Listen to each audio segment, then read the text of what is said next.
అందరికీ నమస్తే. Welcome to social post TV. ఈ రోజు మనతో మన సీనియర్ జర్నలిస్ట్ భక్తుల ప్రసాద్ గారు మనతో ఉన్నారు.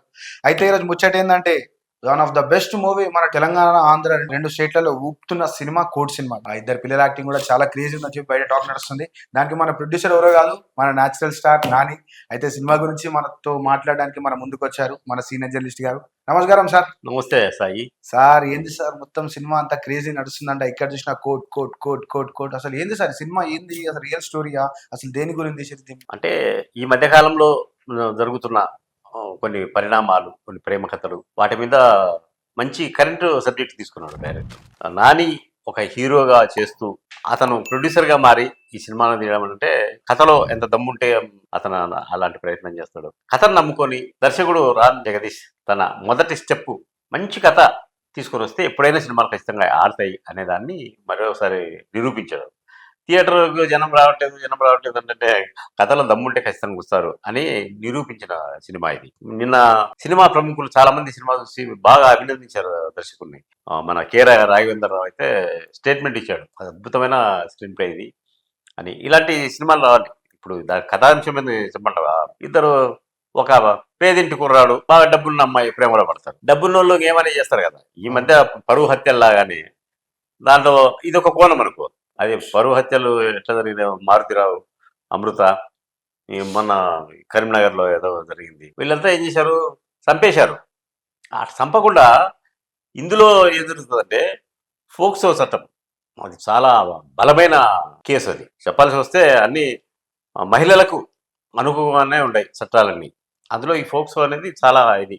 అంటే ఏమున్నా కూడా అత్యాచారాలు ఆగట్లేదు. అత్యాచారాలు, దాడులు మహిళల మీద చేసేవన్నీ ఆగడం లేదు. కాబట్టి పవర్ఫుల్ చట్టం తీసుకొచ్చారు. వీళ్ళు డబ్బు, అమ్మాయి వాళ్ళకు డబ్బు ఎక్కువ కాబట్టి వాళ్ళ బంధువులు ఇతని మీద ఫోక్సో కేసు పెడతారు. ఫోక్సో కేసు పెడితే దాన్ని ఈయన Priyadarshan, Sai Kumar main lawyer, Priyadarshan assistant అనుకో, అతను ఆ కేసు టేకప్ చేసి ఇంత గెలిచాడా లేదా అనేది కథలో చెప్తే, రివీల్ చేస్తే బాగుంటుంది. మొత్తం మీద సినిమాను మంచి స్క్రీన్ ప్లే. ఫస్ట్ హాఫ్ అంతా లవ్ స్టోరీ, సెకండ్ హాఫ్ అంతా కోర్టు. చాలా సినిమాలు కోర్టు నేపథ్యంలో వచ్చిన సినిమాలు ఉంటాయి. చాలా కోర్టులో వాదాపవాదాలు చేయడము, కేసు గెలవడము, ఒక్కొక్కసారి కేసు వీగిపోవడము, ఇలాంటివన్నీ ఉంటాయన్నమాట. దీంట్లో కోర్టును ఒక పద్ధతిగా చూపించారు. అంటే మామూలుగా కోర్టుకు పోయిన వాళ్ళకి తెలుస్తుంది కోర్టు ఎట్లా ఉంటుంది, అక్కడ ఏముంటాయి, ఏం కదా అని. ఒకసారి నేనే సైకిల్కు డైనమా లేదని వాడు ఎఫ్ఐఆర్ రాశాడు నా మీద. రాత్రి 10 గంటలకు పలానా ఊర్లో ప్రజలను భయభ్రాంతులు చేస్తూ సైకిల్ దొక్కావు అని నా మీద ఛార్జ్ షీట్ చేస్తే నేను అడిగిన. ఊరు బయట ఉంటది, రాత్రి 10:30కు ప్రజలు ఎందుకుంటారు సార్ పోలీస్ స్టేషన్ కాడ, అది తప్పు కదా అంటే అట్లా అనకూడదు. పోయి ఆడ ఆయన జడ్జి గారు ఇది ఎఫ్ఐఆర్ చదివి ఇది చేశావా అంటే చిత్తం దొర అన్నారు. 50 రూపాయలు ఫైన్ వేస్తున్నావు అంటే చిత్తం దొర అట. కోర్టు తీరుతెన్నులు వేరే ఉంటాయి. సినిమాల్లో మామూలుగా ఏముంటుంది కోర్టులో, ఆ యువరన్నారు, అది కాదు యువరన్నారు, ఇది అంత వాదాగా ఉండవు అలా చాలా సైలెంట్. మన వాళ్ళైతే డ్రమటైజ్ చేశారు, నాటకీయత కలిపితే కానీ ఎట్లుండేదాన్ని అట్లా తీస్తే బాగుండదు కదా.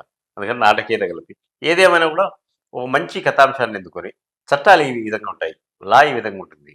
అప్పుడు సూర్య సినిమా వచ్చింది లాస్ట్ ఇయర్, జై భీమ్. అందులో కూడా చాలా ఆ కోర్టు ఎంత గౌరవమైంది, దాన్ని ఎట్లా ఏ విధంగా వాడుకోవచ్చు అనేది చాలా బాగా చెప్పారు. అంటే ఇప్పుడు దీన్ని బట్టి చూస్తే కోర్టు సీను బలంగా ఉన్న ప్రతి సినిమాను చూస్తున్నారు జనం. ఎందుకంటే అందరూ కోర్టుకు పోయింటారు కదా. కోర్టు పోతే ఎప్పుడన్నా మనకి ఆపద జరిగిందనుకో, కోర్టుకు పోతే ఎలా ఉంటుంది ఏంటి అని ఎడ్యుకేట్ చేసే సినిమా ఇది. అది కాకుండా కథలో దమ్ముంది, దర్శకుడు కథను బాగా మలిచాడు, నిర్మాతలు బాగా తీశారు. కాబట్టి ఆ సినిమా మంచి హిట్ అయింది. ఇలాంటి సినిమాలు మరిన్ని రావాలని మనం ఆశిద్దాం. సార్ ఒక చిన్న క్వశ్చన్, ఇప్పుడు మీరు కోర్టు గురించి అన్నారు, బయట మనం సినిమాలో చూసినట్టు కోర్టు అట్లా ఉండదు సార్. ఎన్నో అక్రమాలకు ఉంటుంది, ఎన్నో పైసలకు లొంగిపోతారు, చట్టం కానీ ప్రతి ఒక్కరు కూడా లొంగిపోతారు. ఇది రియాలిటీలో ఉన్న నిజము బయట జరగదు సార్. కానీ ఈ సినిమాలో జరిగినట్టు బయట జరగదు సార్. దీనిపైన మీ అభిప్రాయం ఏంటి? నేను కూడా అదే చెప్పింది. కోర్టులు వేరే విధంగా ఉంటాయి, ఇది వేరే ఉంటుంది. నేను ఒక ఆయన చూశాను, ఈ ఇన్సూరెన్స్ కేసులు బాధించడం అంటే వీళ్ళకు ఒక ఏడన్నా యాక్సిడెంట్ జరుగుతానే ఆ పలానా షాట్ యాక్సిడెంట్ జరిగిందని వాళ్ళకి తీసుకుపోయి టప్పని డబ్బులు ఇచ్చేసి వస్తారు ఇన్సూరెన్స్ కోసం అని. ఇన్సూరెన్స్ లాయర్లే ఉంటారు. నేను ఒక లాయర్ని చూసి, ఆయన పేరు చెప్పకూడదు, ఆయన సినిమా డైరెక్షన్ చేశాడు. ఒక్కొక్క ఫైల్కు ఒక్కొక్క నోటు పెడుతున్నారు, లంచం. అంటే జడ్జి దాకా అందరు లంచం. నాకు అప్పుడు అనిపిస్తుంది, న్యాయస్థానం అంటే ఇట్లుంటుందా అని. స్ట్రిక్ట్ గా ఉండే వాళ్ళు ఉంటారు, లొసుగులు ఉండేటివి ఉంటాయి. నిజంగా నువ్వు అన్నట్టు సినిమాలో చూసినట్టు నిజంగా కోర్టులే ఉండవు. కాకపోతే ఎవరైనా ఏముంది కోర్టుకు పోతే న్యాయం జరుగుతుంది అనే ఒక నమ్మకం ఉంటది కదా. ఆ కోర్టులో వాదాపాదాలు చేసి ఓడిపోతున్నట్టు ఓడిపోయి టక్కన గెలుస్తారు కదా. గెలిస్తే అబ్బా అబ్బా ఆహా అని ఒక రిలీఫ్, ప్రేక్షకుడు కూడా రిలీఫ్. అలాంటి రిలీఫే ఇందులో ఉంది కాబట్టి అది నటన అయినా కూడా జనం ఆదరించారు. Okay, thank you very much sir.